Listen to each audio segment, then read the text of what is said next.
ರಾಜ್ಯದ ಪರವಾಗಿ ಇವತ್ತು ಸರ್ಕಾರ ಅವರಿಗೆ ಮಾಲಾರ್ಪಣೆಯನ್ನು ಮಾಡಿ ಗೌರವವನ್ನು ಸೂಚಿಸ್ತಕ್ಕಂಥ ಕೆಲಸವನ್ನು ಮಾಡ್ತಾ ಇದೆ. ಕೆಂಗಲ್ ಹನುಮಂತಯ್ಯನವರು ಒಬ್ಬ ಪ್ರಾಮಾಣಿಕ ರಾಜಕಾರಣಿ, ಒಬ್ಬ ಧೀಮಂತ ರಾಜಕಾರಣಿ. ವಿಧಾನಸೌಧ ಇದೆಯಲ್ಲ, ಇದೇ ಭಾಳ ಸುಂದರವಾಗಿರ್ತಕ್ಕಂಥ ವಿಧಾನಸೌಧ. ಇದನ್ನು ಕೆಂಗಲ್ ಹನುಮಂತಯ್ಯನವರು ಅವರ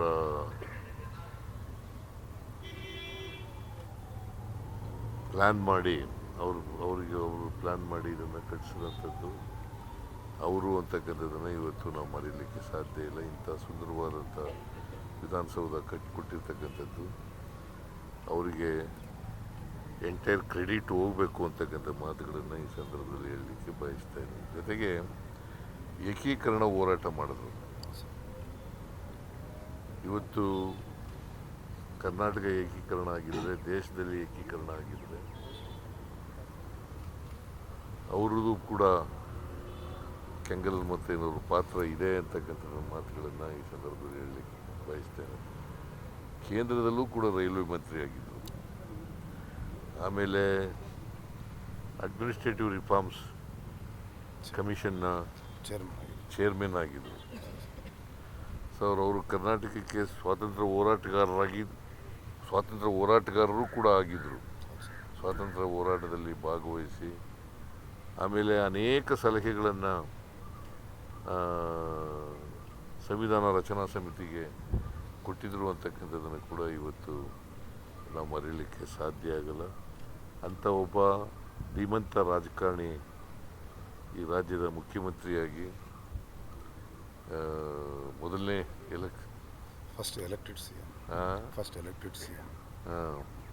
ಮೊದಲನೇ elected CM, elected chief minister ಆಗಿದ್ದರು.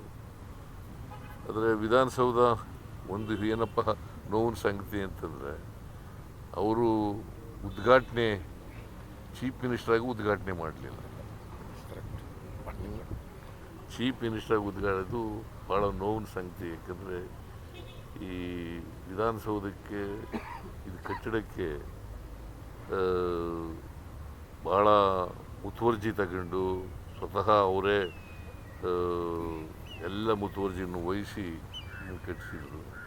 ಅದರ ಉದ್ಘಾಟನೆ ಅವರು ಚೀಫ್ ಮಿನಿಸ್ಟ್ರಾಗಿ ಮಾಡಲಿಲ್ಲ ಅಂತಕ್ಕಂಥದ್ದು ನೋವಿನ ಸಂಗತಿ ಅಂತಕ್ಕಂಥ ಮಾತುಗಳನ್ನು ಈ ಸಂದರ್ಭದಲ್ಲಿ ಹೇಳ್ತೀನಿ. ಅದರಿಂದ ಅವರ ಆದರ್ಶಗಳು ಮತ್ತು ಸಿದ್ಧಾಂತ ನಮ್ಮೆಲ್ರಿಗೂ ಅವು ಮಾರ್ಗದರ್ಶನ ಅಂತಕ್ಕಂಥ ಮಾತುಗಳನ್ನು ಈ ಸಂದರ್ಭದಲ್ಲಿ ಹೇಳಲಿಕ್ಕೆ ಬಯಸ್ತೇನೆ. ಅದರಿಂದ ಭಾಳ ಮುಖ್ಯವಾಗಿ ಪ್ರಾಮಾಣಿಕವಾಗಿದ್ದಂಥ ಒಬ್ಬ ವ್ಯಕ್ತಿ, ಸ್ವಾತಂತ್ರ್ಯ ಹೋರಾಟದಲ್ಲಿ ಭಾಗಿಯಾಗಿ, ಮುಖ್ಯಮಂತ್ರಿಯಾಗಿ, ಕೇಂದ್ರದ ಮಂತ್ರಿಯಾಗಿ ಅವರು ಭಾಳ ಪ್ರಾಮಾಣಿಕವಾಗಿ ಇಡೀ ಜೀವನದಲ್ಲಿ ನಡ್ಕೊಂಡಿದ್ರು ಅಂತಕ್ಕಂಥದ್ದನ್ನು ಇವತ್ತು ನಾವು ಮರೀಲಿಕ್ಕೆ ಸಾಧ್ಯ ಆಗಿದೆ.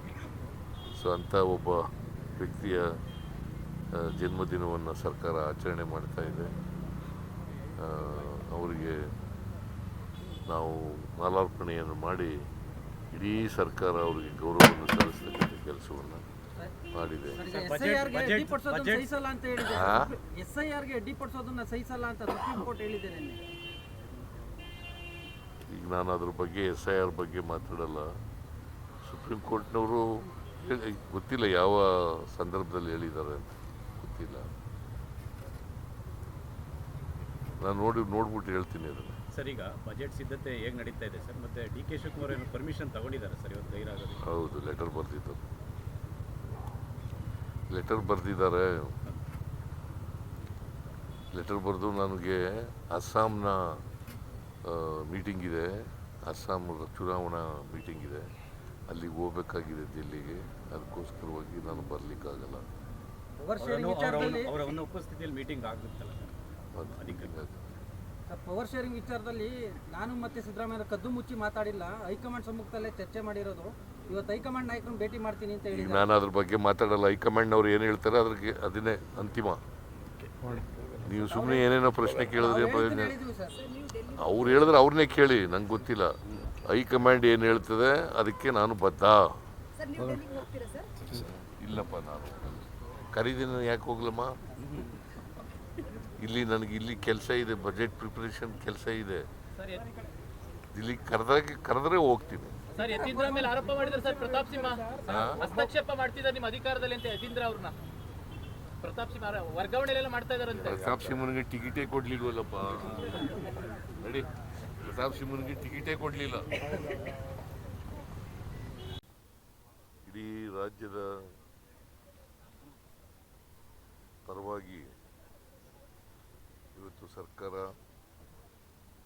ಅವರಿಗೆ ಮಾಲಾರ್ಪಣೆಯನ್ನು ಮಾಡಿ ಗೌರವವನ್ನು ಸೂಚಿಸ್ತಕ್ಕಂಥ ಕೆಲಸವನ್ನು ಮಾಡ್ತಾ ಇದೆ. ಕೆಂಗಲ್ ಹನುಮಂತಯ್ಯನವರು ಒಬ್ಬ ಪ್ರಾಮಾಣಿಕ ರಾಜಕಾರಣಿ, ಒಬ್ಬ ಧೀಮಂತ ರಾಜಕಾರಣಿ. ವಿಧಾನಸೌಧ ಇದೆಯಲ್ಲ, ಇದೇ ಭಾಳ ಸುಂದರವಾಗಿರ್ತಕ್ಕಂಥ ವಿಧಾನಸೌಧ. ಇದನ್ನು ಕೆಂಗಲ್ ಹನುಮಂತಯ್ಯನವರು ಅವರ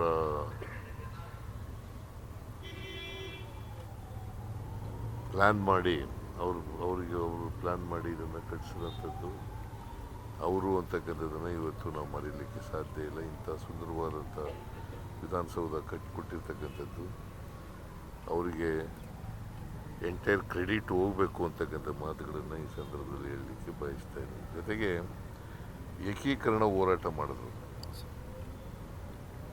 ಇವತ್ತು ಕರ್ನಾಟಕ ಏಕೀಕರಣ ಆಗಿದ್ರೆ, ದೇಶದಲ್ಲಿ ಏಕೀಕರಣ ಆಗಿದ್ರೆ, ಅವ್ರದ್ದು ಕೂಡ ಕೆಂಗಲ್ ಹನುಮಂತಯ್ಯನವ್ರ ಪಾತ್ರ ಇದೆ ಅಂತಕ್ಕಂಥ ಮಾತುಗಳನ್ನು ಈ ಸಂದರ್ಭದಲ್ಲಿ ಹೇಳಲಿಕ್ಕೆ ಬಯಸ್ತೇನೆ. ಕೇಂದ್ರದಲ್ಲೂ ಕೂಡ ರೈಲ್ವೆ ಮಂತ್ರಿ ಆಗಿದ್ದರು. ಆಮೇಲೆ ಅಡ್ಮಿನಿಸ್ಟ್ರೇಟಿವ್ ರಿಫಾರ್ಮ್ಸ್ ಕಮಿಷನ್ನ ಚೇರ್ಮನ್ ಆಗಿದ್ದರು. ಸೊ ಅವರು ಕರ್ನಾಟಕಕ್ಕೆ ಸ್ವಾತಂತ್ರ್ಯ ಹೋರಾಟಗಾರರು ಕೂಡ ಆಗಿದ್ದರು. ಸ್ವಾತಂತ್ರ್ಯ ಹೋರಾಟದಲ್ಲಿ ಭಾಗವಹಿಸಿ ಆಮೇಲೆ ಅನೇಕ ಸಲಹೆಗಳನ್ನು ಸಂವಿಧಾನ ರಚನಾ ಸಮಿತಿಗೆ ಕೊಟ್ಟಿದ್ದರು ಅಂತಕ್ಕಂಥದ್ದನ್ನು ಕೂಡ ಇವತ್ತು ನಾವು ಮರೀಲಿಕ್ಕೆ ಸಾಧ್ಯ ಆಗಲ್ಲ. ಅಂಥ ಒಬ್ಬ ಧೀಮಂತ ರಾಜಕಾರಣಿ ಈ ರಾಜ್ಯದ ಮುಖ್ಯಮಂತ್ರಿಯಾಗಿ ಮೊದಲನೇ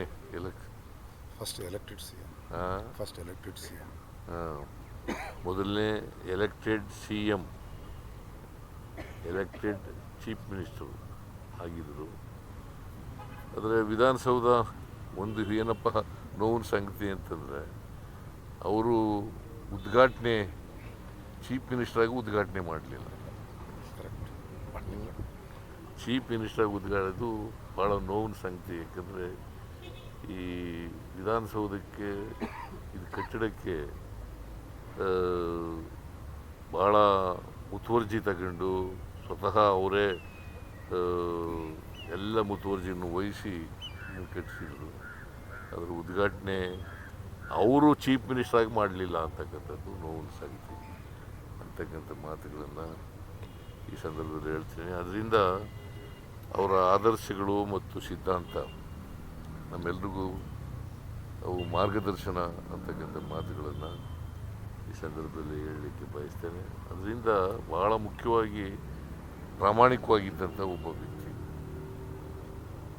ಸ್ವಾತಂತ್ರ್ಯ ಹೋರಾಟದಲ್ಲಿ ಭಾಗಿಯಾಗಿ, ಮುಖ್ಯಮಂತ್ರಿಯಾಗಿ, ಕೇಂದ್ರದ ಮಂತ್ರಿಯಾಗಿ ಅವರು ಭಾಳ ಪ್ರಾಮಾಣಿಕವಾಗಿ ಇಡೀ ಜೀವನದಲ್ಲಿ ನಡ್ಕೊಂಡಿದ್ರು ಅಂತಕ್ಕಂಥದ್ದನ್ನು ಇವತ್ತು ನಾವು ಮರೀಲಿಕ್ಕೆ ಸಾಧ್ಯ ಆಗಿದೆ.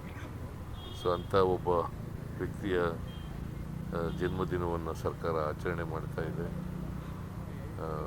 ಅವರಿಗೆ ನಾವು ಮಾಲಾರ್ಪಣೆಯನ್ನು ಮಾಡಿ ಇಡೀ ಸರ್ಕಾರ ಅವರಿಗೆ ಗೌರವವನ್ನು ಸಲ್ಲಿಸ್ತಕ್ಕಂಥ ಕೆಲಸವನ್ನು ಮಾಡಿದೆ. SIRಗೆ ಸಹಿಸಲ್ಲ ಅಂತ ಹೇಳಿದೆ.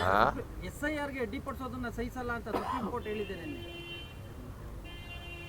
ಈಗ ನಾನು ಅದ್ರ ಬಗ್ಗೆ SIR ಬಗ್ಗೆ ಮಾತಾಡಲ್ಲ. ಸುಪ್ರೀಂ ಕೋರ್ಟ್ನವರು ಗೊತ್ತಿಲ್ಲ ಯಾವ ಸಂದರ್ಭದಲ್ಲಿ ಹೇಳಿದ್ದಾರೆ ಅಂತ ಗೊತ್ತಿಲ್ಲ. ನಾನು ನೋಡ್ಬಿಟ್ಟು ಹೇಳ್ತೀನಿ ಅದನ್ನು. ಸರ್, ಈಗ ಬಜೆಟ್ ಸಿದ್ಧತೆ ಹೇಗೆ ನಡೀತಾ ಇದೆ ಸರ್? ಮತ್ತೆ DK ಶಿವಕುಮಾರ್ ಏನು ಪರ್ಮಿಷನ್ ತಗೊಂಡಿದ್ದಾರೆ ಸರ್ ಇವತ್ತು ಗೈರಾಗೋದು? ಹೌದು, ಲೆಟರ್ ಬರ್ತಿತ್ತು. ಲೆಟರ್ ಬರೆದಿದ್ದಾರೆ.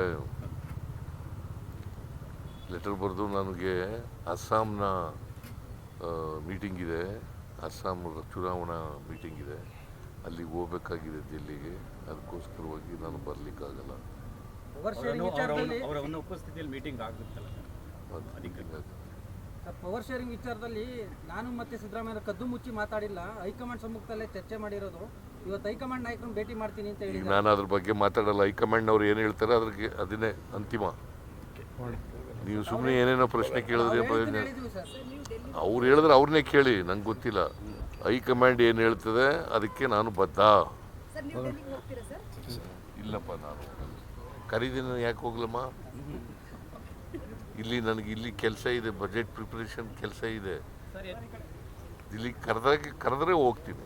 ಸರ್ ಯತೀಂದ್ರ ಮೇಲೆ ಆರೋಪ ಮಾಡಿದ್ದಾರೆ ಸರ್ ಪ್ರತಾಪ್ ಸಿಂಹ ಹಸ್ತಕ್ಷೇಪ ಮಾಡ್ತಿದ್ದಾರೆ ನಿಮ್ಮ ಅಧಿಕಾರದಲ್ಲಿ ಅಂತ ಯತೀಂದ್ರ ಅವ್ರನ್ನ. ಪ್ರತಾಪ್ ಸಿಂಹ ವರ್ಗಾವಣೆಲೆಲ್ಲ ಮಾಡ್ತಾ ಇದಾರಂತೆ. ಪ್ರತಾಪ್ ಸಿಂಹನಿಗೆ ಟಿಕೆಟೇ ಕೊಡ್ಲಿಲ್ವಲ್ಲಪ್ಪ. ನಡಿ, ಪ್ರತಾಪ್ ಸಿಂಹನಿಗೆ ಟಿಕೆಟೇ ಕೊಡ್ಲಿಲ್ಲ. ಹೆಚ್ಚಿನ ವಿಡಿಯೋಗಳಿಗೆ ಪ್ರತಿಧ್ವನಿ ಯೂಟ್ಯೂಬ್ ಚಾನೆಲ್ ಸಬ್ಸ್ಕ್ರೈಬ್ ಮಾಡಿ, ಬೆಲ್ ಐಕಾನ್ ಕ್ಲಿಕ್ ಮಾಡಿ.